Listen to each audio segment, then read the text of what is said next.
Olá, irmãos, graça e paz. Estou aqui para conversarmos sobre o nosso pequeno grupo de número 154, que nós fizemos de 9 a 13 de janeiro, onde o título era Um Só Corpo. Precisamos sempre estar lembrando que os nossos pequenos grupos, semana que vem, voltam, tá?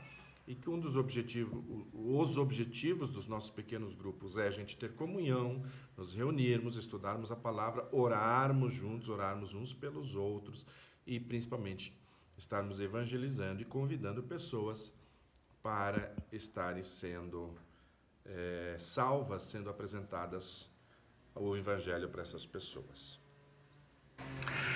Um só corpo. Nós tivemos como quebra-gelo a pergunta das pessoas de seu relacionamento: qual é a que você mais admira e por quê?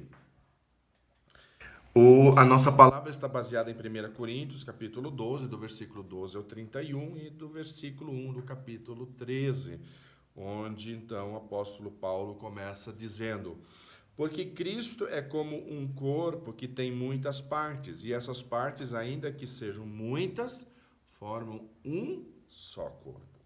Assim também todos nós, judeus e não judeus, escravos e livres, fomos batizados num só corpo pelo Espírito, pelo mesmo Espírito.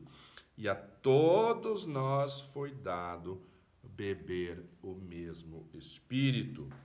Porque o corpo não é feito de uma só parte, mas de muitas. Se o pé disser porque não sou pé, porque não sou mão, não sou do corpo, nem por isso ele deixa de ser do corpo. Se o ouvido disser porque não sou olho, não sou do corpo, nem por isso ele deixa de ser do corpo. Se o corpo todo fosse olho, como poderíamos ouvir? E se o corpo todo fosse ouvido, como poderíamos sentir? Assim Deus colocou cada parte diferente do corpo como ele quis.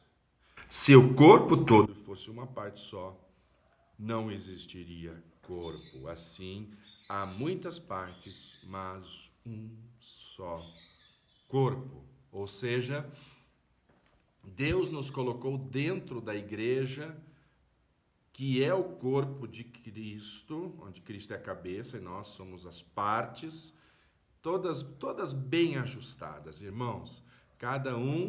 Todos nós recebemos de beber do mesmo Espírito, então, mesmo com funções diferentes, todos nós pertencemos ao corpo de Cristo e temos a nossa importância no corpo de Cristo. Portanto, o olho não pode dizer à mão, eu não preciso de você, nem a cabeça pode dizer aos pés, não preciso de vocês. Ao contrário, não podemos ficar sem as partes do corpo que parecem mais fracas. Então, irmãos, mesmo que a gente acha que tem algumas coisas que são mais importantes ou menos importantes, mas todas as coisas são necessárias dentro da igreja. O irmão tem uma função, o irmão é uma parte do corpo e nós precisamos andar em união, bem ajustados neste corpo. E aqueles que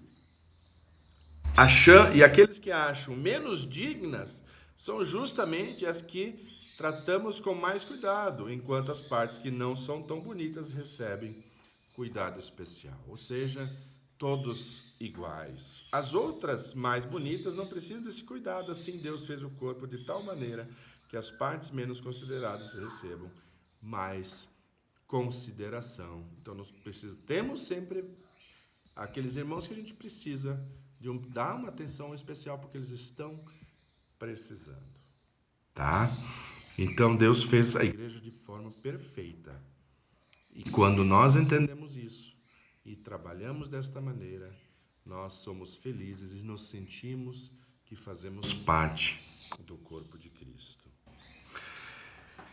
Se uma parte do corpo sofre, todas as outras sofrem com ela. Se uma é elogiada, todas as outras participam da alegria. Portanto, vocês são o corpo de Cristo e cada um é uma parte desse corpo, tá, irmãos? Por isso nós precisamos muito cuidar da nossa comunhão, de andarmos juntos. Porque quando alguém está sofrendo, quando alguém não está vindo na igreja, quando alguém está padecendo, nós precisamos padecer junto com essas pessoas. Ver o que acontece, orar por elas, ver se nós podemos solucionar aquele problema. É por isso que existe a igreja, para cuidarmos uns dos outros, para nos edificarmos espiritualmente e andarmos juntos. Por isso, na igreja Deus pôs tudo no lugar certo, e você está no lugar certo, irmão. Se você está dentro da igreja, você está no lugar certo e Deus vai ajustar aonde você precisa estar. Em primeiro lugar, os apóstolos, em segundo, os profetas, em terceiro, os mestres da igreja. Em seguida, pôs os que fazem milagres, depois os que têm dons de cura, ou de ajudar, ou de dirigir, ou de falar línguas estrangeiras. Nem todos são apóstolos, nem todos profetas, nem mestres da igreja. Nem todos têm o dom de fazer milagres. Nem de curar doenças, nem de falar línguas estrangeiras, nem de explicar o que essas línguas querem dizer. Por isso se esforcem para possuir os melhores dons.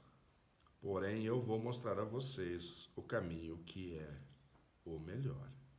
Então, precisamos nos esforçar.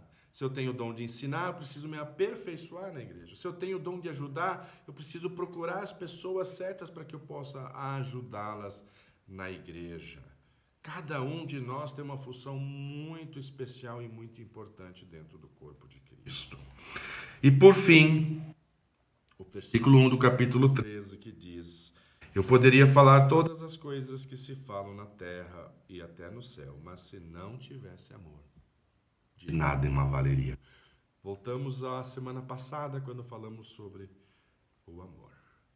Quando nós verdadeiramente pedimos para que Deus nos encha com esse amor que Ele nos ama, nós vamos nos encontrar dentro do corpo de Cristo, dentro da igreja, e vamos realizar aquilo que Deus tem proposto para nós, com muito amor, com muito cuidado, e vai ser uma bênção. Nossa vida vai ser uma bênção na vida das outras pessoas. Amém? Que Deus abençoe a todos. Que Deus possa ter falado ao coração de vocês. Deus abençoe a todos.